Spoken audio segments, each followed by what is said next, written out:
ओह हो, हे भगवान, गर्मी ने तो बड़ा ही बुरा हाल कर दिया है। मई का महीना शुरू ही हुआ है और कितनी ज्यादा गर्मी पड़ने लगी है। मेरा तो गर्मी के मारे हालत ही खराब हो गई है। बिल्कुल सही कह रही हो माँ जी, गर्मी ने अभी से तबाही मचा के रख दी है। मैं तो कह रही हूँ इनको कि जब शाम को मौसम थोड़ा ठंडा हो जाएगा तो बाजार में जाकर सब्जी का ठेला लगा लेना। अरे नहीं नहीं, तेरा दिमाग खराब हो गया क्या? अरे ऐसे तो सवेरे की बंधी हुई सब्जी खरीदने वाले ग्राहक टूट जाएंगे, और ऐसा हुआ तो परिवार का राशन पानी का खर्चा कैसे चलेगा? ये कहते हुए राजीव सब्जी के ठेले में से करेले बाहर निकालता है जो कि आधे से ज्यादा पक चुके थे, जिसमें से कई किलो करेले तो ऐसे ही खराब हो गए थे। हे भगवान, अब क्या करूं? जितने की कमाई नहीं हुई उससे ज्यादा का घाटा खाना पड़ गया। जरा सा भी लाभ नहीं पता चलता है सब्जी के काम में। तू चिंता मत कर, हम शाम को इनकी सब्जी बना लेंगे। ये खराब सब्जी हमारे काम आ जाएगी। राजीव रोजाना की ताजी सब्जियां खेत में उगाकर बाजार में बेचता था, जिससे उसकी थोड़ी बहुत कमाई होती थी। फिर राजीव सर पर गमछा बांधे हुए जैसे ही सब्जी से भरा भारी भरकम ठेला खींचने लग जाता है, तभी पड़ोस में रहने वाला जमींदार अपने बच्चों के साथ गाड़ी से बाहर निकलता है। उसकी पत्नी इतराते हुए बाहर आती है और जानबूझकर गरीब पार्वती और पायल को सुनाते हुए बोलती है, हाय राम, कार के एसी में बैठकर घूमने का मजा ही अलग है। गाड़ी में तो गर्मी का पता ही नहीं चलता। कैसी हो पायल, सब कुशल है ना? जी उर्मिला जी, सब कुशल है। वैसे इंसान को घूमने फिरने भी जाना चाहिए, इससे खान पान हवा पानी बदल जाता है। हम लोग भी 2 दिन के लिए मसूरी घूम कर आए हैं। क्या ठंडी हवा चलती है वहाँ। तुम लोग भी गर्मियों में कहीं घूम आते? अरे मैं भी कैसी पागल हूँ, किससे बात कर रही हो? इन लोगों का तो गुजारा ही वैसे ही मुश्किल से चलता है। 2 वक्त की रोटी मिल जाए वही बड़ी बात है। माँ जल्दी अंदर चलो और मुझे पास्ता डालकर दो जो हम होटल से लेकर आए हैं। बड़े मजे से खाएंगे हम ये पास्ता। वो पास्ता लेकर अंदर चले जाते हैं। गरीब अनु और बिट्टू ललचाई आंखों से उन्हें देखने लगते हैं। ये पास्ता क्या होता है? नाम सुनकर ही कितना बढ़िया लग रहा है ना बिट्टू?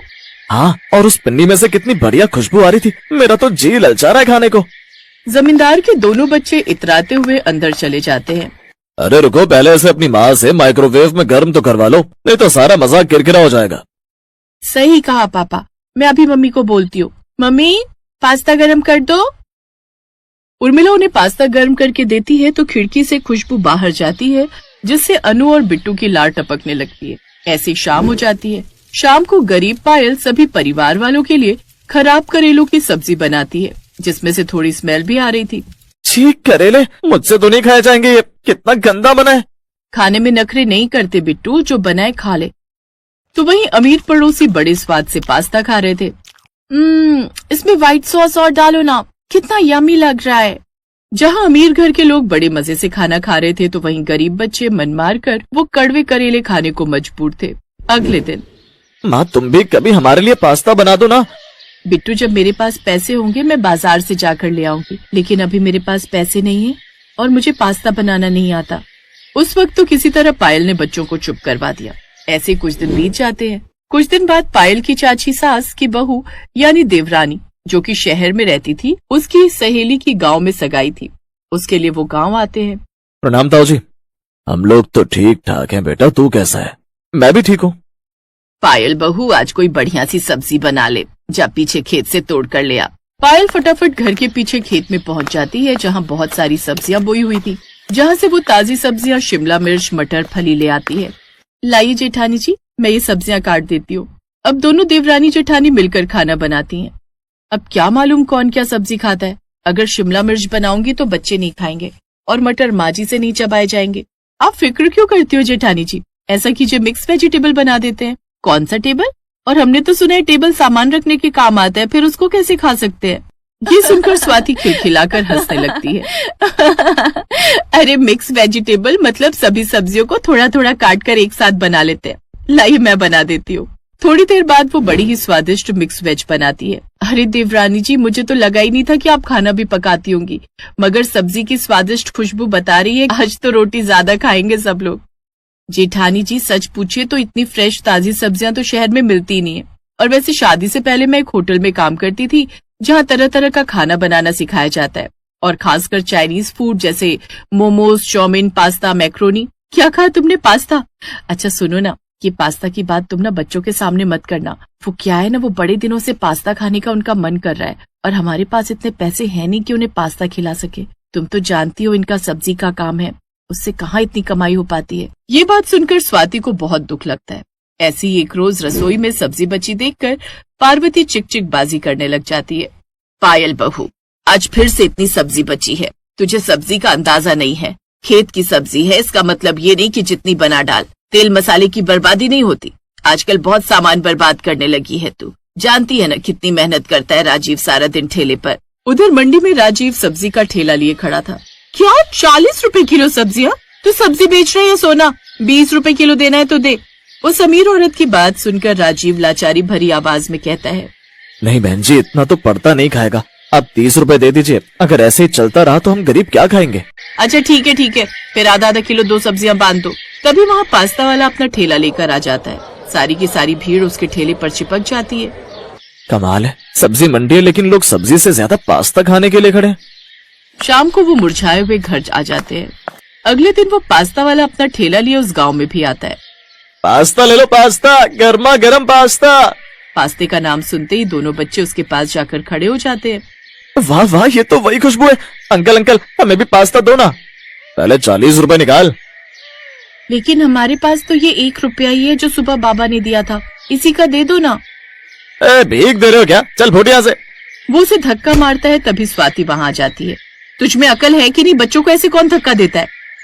कितनी बार समझाया तुम दोनों को, लेकिन तुम दोनों को पास्ता के लिए पागल ही हुए जा रहे हो। बोला ना भी नहीं है पैसे, कितनी मुश्किल से तो तुम्हारे बाबा पैसे कमाते हैं। हम गरीबों को ये सब नसीब नहीं होता। चलो अब यहाँ से। पायल उन दोनों को वहाँ से ले जाती है, लेकिन स्वाति को उनकी लाचारी पर दया आ जाती है और वो उसके पास कुछ पैसे होते हैं जिसमें से वो पास्ता बनाने का सामान ले आती है। उधर पायल राजीव के ठेले पर से कुछ सब्जियां ले आती है। स्वाति घर पहुंचती है तो, आज कौन सी सब्जी बनाऊं स्वाति? नहीं, मैं तो आज अपने बिट्टू और अनु के लिए पास्ता बनाऊंगी, और वो भी कोई ऐसा वैसा पास्ता नहीं बल्कि सब्जियों वाला पास्ता। ये पास्ता। अब पायल सभी सब्जियां काटती है और उन सभी को अच्छी तरह काट कर कढ़ाई में भूनकर लाल कर देती है और एक तरफ पास्ता उबालकर उसे उन सब्जियों में मिला देती है। साथ ही सभी मसाले और सिरका डालकर अच्छे से पकने देती है। कुछ ही देर में उस पास्ता की खुशबू सारे घर में और साथ ही साथ आस पड़ोस में भी फैल जाती है। इधर दोनों बच्चे बेसब्री से बड़ी बड़ी प्लेट लेकर चूल्हे के पास खड़े हो जाते हैं। मुझे ज्यादा वाला पास्ता देना। हाँ, और मुझे तो उससे भी ज्यादा, मैं बहुत ही अच्छा खा लेता हूँ। तभी राजीव भी घर लौट आता है। वाह, आज तो गरीब की कुटिया से बड़ी अच्छी महक आ रही है। ऐसा क्या बनाया है भाग्यवान? आज इस घर में सब्जियों वाला पास्ता बना है, खाकर तो देखो। इसका मतलब आज हमें सब्जी रोटी नहीं खानी पड़ेगी। चलो कुछ तो अलग मिलेगा खाने को। सभी बड़े मजे से आज पहली बार सब्जी वाला पास्ता खाते हैं। सबको बड़ा पसंद आता है। सभी उसके पास्ता की खूब तारीफ करते हैं। 2 दिन बाद स्वाति और मयंक सगाई की पार्टी अटेंड करके वापस शहर लौट जाते हैं। लेकिन पायल ने इन दिनों में उससे पास्ता बनाना सीख लिया था, इसलिए अब वो घर पर ही सब्जी पास्ता बनाने लगी और बड़े से पतीले में रखकर बाजार में बेचने निकल पड़ी। सब्जी वाला पास्ता सिर्फ 30 रुपए, आइए आइए। सब्जी वाला पास्ता पहली बार सुना है। अब तो बच्चों के साथ साथ हम भी खाएंगे। उसके हाथ का सब्जी पास्ता सबको पसंद आया, जिससे उसकी अच्छी कमाई होने लगी। कुछ दिनों में ही उसका सब्जी पास्ता हर जगह मशहूर हो गया और पास्ता वाले का ठेला बंद हो गया। अब राजीव ने सब्जी के ठेले की जगह सब्जी का पास्ता ठेला खोल लिया। अब दोनों साथ में उस ठेले पर सब्जी पास्ता बेचते और खूब कमाई करते।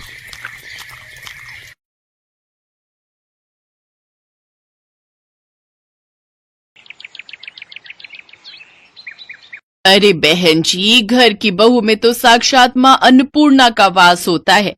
अपने परिवार को अच्छा अच्छा स्वादिष्ट और ताजा भोजन खिलाना तो हर औरत का धर्म होता है। बिल्कुल सही कह रही हो बहन जी, लेकिन आजकल पारिवारिक लड़की ढूंढ पाना उतना ही मुश्किल है जैसे गधे के सर में सींग। अब आप हमें ही ले लीजिए। अर्णव मेरा इंजीनियर है, कम से कम लाखों में सैलरी है उसकी, लेकिन फिर भी अपनी पसंद की लड़की नहीं मिल रही। वो क्या है ना, मेरा अर्णव विदेशी खाना खाने का बड़ा ही शौकीन है। कहता है सिर्फ उसी लड़की से शादी करूंगा जो विदेशी खाना यानी कॉन्टिनेंटल फूड, हाँ कॉन्टिनेंटल फूड बनाना जानती होगी। और आपको तो आजकल की लड़कियों का पता ही है, इंडियन खाना तो उनसे बनता नहीं, तो विदेशी तो क्या ही बनाएंगी। अरे ना ना ना बहन जी, सब लड़कियां एक सी ना होती। मेरी सानवी तो हर तरह का खाना बनाना जानती है खासकर वो विदेशी कॉन्टिनेंटल फूड। फिर तो जल्दी से उसे बुला दीजिए। उर्मिला अपनी बेटी को बुलाने अंदर जाती है। देखो सानवी, जो भी हो बस इस इंटरव्यू को क्लियर कर ले। बहुत बड़ी पार्टी आई है रिश्ते के लिए, खूब नौकर चाकर और गाड़ियां हैं घर में। तेरी बात पक्की हो गई ना तो तू राज करेगी राज। और सुनना, मैंने तेरी तारीफ में बड़े बड़े कसीदे पढ़ दिए हैं कि तुझे बहुत ही बढ़िया बढ़िया कॉन्टिनेंटल खाना बनाना आता है। माँ, मुझसे आलू पूड़ी रोटी सब्जी ये सब तो ठीक से बनता नहीं। पराठा बनाती हूँ तो पहचानना मुश्किल हो जाता है कि पराठा है या श्रीलंका का मैप। और कॉन्टिनेंटल डिशेस का तो मुझे नाम तक नहीं पता। अरे शुरू शुरू में तू ना वो यूट्यूब देखकर बना लियो, फिर जब उनका मन भर जाएगा कॉन्टिनेंटल खाना खाकर तो वो खुद ही मना कर देंगे बनाने को। वैसे भी अंग्रेजों का ये बेतुका खाना ज्यादा दिन तक थोड़ी ना खाया जाता है। चल अब अच्छे से टचअप लेकर बाहर आ जा। तैयार होकर सानवी बाहर आ जाती है। फिर बातचीत में अर्णव की मम्मी और अर्णव को सानवी बहुत पसंद आती है। साथ ही जब वो ये पूछते हैं कि उसे कॉन्टिनेंटल खाना बनाना आता है तो इस पर सानवी कहती है, कॉन्टिनेंटल खाना? जी, वो बनाना तो मेरे बाएं हाथ का खेल है। ये बात सुनते ही लड़के वाले झट से शादी के लिए तैयार हो जाते हैं। कुछ ही दिनों में दोनों की शादी भी हो जाती है। शादी के बाद देखो सानवी, तुम्हारे हाथ के बने कॉन्टिनेंटल खाने की तारीफ तो हमने बहुत सुन ली। अब आज जल्दी से कुछ बढ़िया सा बनाकर खिला दो। अभी बनाकर लाती हूँ। रसोई में जाकर वो यूट्यूब खोलती है, फिर सोचती है, नहीं नहीं नहीं नहीं नहीं, अगर मैंने इन्हें कोई फेमस डिश बनाकर खिलाई तो ये लोग समझ जाएंगे कि मुझे कुछ भी बनाने नहीं आता। ऐसा करती हूँ, कुछ भी बना देती हूँ और उसे कोई भी नाम दे दूंगी। सानवी फ्रिज खोलती है, उसे उसमें तुरई दिखाई देती है। वो कच्ची तोरी में मसाले लगाकर अवन में ग्रिल होने के लिए रख देती है। कुछ देर बाद वो उसे बाहर निकालती है तो देखती है सारी तुरई करारी हो गई होती है। हे भगवान, ये तो कुछ ज्यादा ही करारी हो गई है। हाँ, एक काम करती हूँ, मेयोनीज और टमाटो केचप दोनों को मिक्स करके इसके ऊपर लगा देती हूँ। फिर सानवी पूरे कॉन्फिडेंस के साथ वो परोसती है और खुद किसी बहाने से रसोई में चली जाती है। वो डिश देखकर अर्णव अपनी माँ से कहता है, छी माँ, ये कौन सी सब्जी की डेड बॉडी है, काली पीली सी।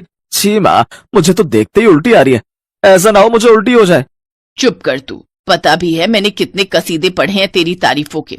तू मॉडर्न है, तुझे विदेशी कॉन्टिनेंटल खाना पसंद है। अब कहीं बहू को पता चलेगा ना तू ऐसा है तो कहेगी किन गवार लोगों से पाला पड़ गया है। अब उसने बनाया है तो कॉन्टिनेंटल डिश ही होगी कोई। तू तो बस बीच बीच में झूठी मूठी तारीफ करता रही हो। ठीक कहती हो माँ, लेकिन सच्ची में माँ, ये बहुत ही वाहियात है खाने में। तभी सानवी वहां आ जाती है। वाह वाह बहू, क्या मजेदार कॉन्टिनेंटल खाना बनाया है तूने। इतना मजेदार खाना तो मैंने किसी 5 स्टार होटल में भी नहीं खाया। अरे वाह, माँ जी को मेरे हाथ की ये जली हुई तोरई इतनी पसंद आई। वाह वाह वाह भगवान, तूने बचा लिया। हाँ सानवी, अच्छा बना है। अब तुम कल बनाना इटालियन पास्ता। हाँ हाँ, क्यों नहीं। कम से कम कुछ तो जानी पहचानी चीज खाने को मिलेगी। अगले दिन सानवी इटालियन पास्ता बनाने के लिए किचन में जाती है और यूट्यूब पर रेसिपी देखने लगती है। मुझे तो इनके नाम से भी चक्कर आ रहे हैं। भला मसालों के नाम भी कोई ऐसे रखता है क्या? और ये लिट जूस क्या होता है? सीधे सीधे पत्ता गोभी भी तो बोल सकता है। बस बहुत हुआ, अब तो मैं अपने हिसाब से ही पास्ता बनाऊंगी। और कौन सा ये अंग्रेज आते हैं हमसे सरसों का साग सीखने जो हम इनका पास्ता बनाए। उस दिन भी यही हुआ। सानवी ने पास्ता में व्हाइट सॉस मिलाने की जगह उसमें अरारोट और कॉर्नफ्लोर मिलाया। साथ ही साथ पास्ता में ढेर सारी लाल पिसी हुई मिर्च भी डाल दी। अब देखना, अब ये इनका आखिरी पास्ता होगा। इतनी लाल मिर्च छोंक के डाली है कि आज के बाद नाम नहीं लेंगे कॉन्टिनेंटल खाना बनाने का। सानवी वो पास्ता लेकर बाहर आती है। वाह वाह वाह, बन गया पास्ता। हाँ हाँ हाँ, लेकिन आज इटालियन नहीं, मैंने आखिरी पास्ता बनाया है। लाला बहू, आखिरी हो या पहला, हमें तो खाने से मतलब है। तू ला झट से प्लेट में निकाल। अर्णब और उसकी माँ पहला चम्मच खाने के बाद ही 2 गिलास पानी पी जाते हैं। पास्ता थोड़ा तीखा लग रहा है ये कहकर वो पास्ता छोड़कर उठ जाते हैं। अब वो हर रोज इसी तरह अजीबोगरीब डिशेस बनाकर कभी वो पनीर स्वाहा बनाती तो कभी साग अनकारा। एक रोज सास अपनी बहू से, बहू तेरी ना दिल्ली वाली बुआ सास, उनका बेटा और बेटी भी आ रहे हैं। तू ना उनके लिए वो सब कॉन्टिनेंटल खाना बनाना जो तूने हमारे लिए बनाए हैं। वो बुआ ना बड़ा ही मजाक उड़ाती थी मेरा कि भाभी तेरी जिंदगी तो दाल चावल रोटी में ही कट जाएगी। हमारे घर तो हर देश का खाना बनता है। आज सबको दिखा दूंगी मेरी बहू कितनी गुनी है। हैं? अब पर माँ जी मैं कह रही थी कुछ सिंपल ही बना लेते हैं, सबको ना ये मिर्च मसाले वाला खाना पसंद नहीं आता। नहीं, तुम वही सब बनाना, उन लोगों को भी पता चले कि हमारी बहू कितनी मॉडर्न है। और हाँ, वो पनीर सुहाहा और आखिरी पास्ता भी जरूर बनाना, बस मिर्च थोड़ी कम रखना। शाम को सब मेहमान आ जाते हैं। दिल्ली वाली बुआ, उनकी बेटी और कनाडा में 7 साल तक शेफ की नौकरी करने वाला उनका बेटा मयंक, वो सब सानवी के लिए गिफ्ट लेकर आते हैं। फिर रात को सब बैठकर साथ में डिनर कर रहे थे। मयंक बेटा, तू तो एक बढ़िया शेफ है, लेकिन मेरी बहू तो तुझसे भी बड़ी शेफ है। उसके हाथ का पनीर सुहाहा और आखिरी पास्ता तू खाएगा ना, तो उसका स्वाद तो तू भूलेगा ही नहीं। फिर मयंक एक एक करके वो डिशेस चखने लगा तो उसका दिमाग घूमने लगा और वो गुस्से में कहता है, जी अब बस भी करो, कॉन्टिनेंटल के नाम पर ये क्या खिला रहे हो आप? जली हुई तोरई, राख हो चुके पनीर टिक्के और अरारोट में बना हुआ आखिरी पास्ता, ये भी कोई खाना है? अरे ये कॉन्टिनेंटल तो क्या कोई फूड ही नहीं है। भला कौन से ग्रह के लोग ऐसा बेस्वाद खाना खाते हैं? मैं एक शेफ हूँ और अच्छे से बता सकता हूँ इसमें क्या क्या डला है और ये कैसे बना है। सानवी बहू, ये जो कह रहा है वो सच है। मुझे माफ कर दो मम्मी जी, मुझे लगा था मैं YouTube से सब देख देख कर बना लूंगी, लेकिन सब गड़बड़ हो गया। पर आप दोनों तो उंगलियां चाट चाट कर खाते थे ना? उंगलियां चाट कर नहीं, बल्कि नाक बंद करके और अपनी उंगलियां रोक रोक कर खाते थे, क्योंकि सच तो ये था हमने कभी पहले कॉन्टिनेंटल खाना खाया नहीं था। तो क्या आपने झूठ कहा मुझसे? हाँ बेटा, जैसे शादी करने के लिए तेरी माँ ने झूठ के पहाड़ बनाए ना, वैसे ही मैंने भी बनाए। हाँ, और आप दोनों के इस झूठ में आखिरी पास्ता हम दोनों का बन गया। ये बात सुनकर सभी जोर जोर से हंसने लगते हैं और अपना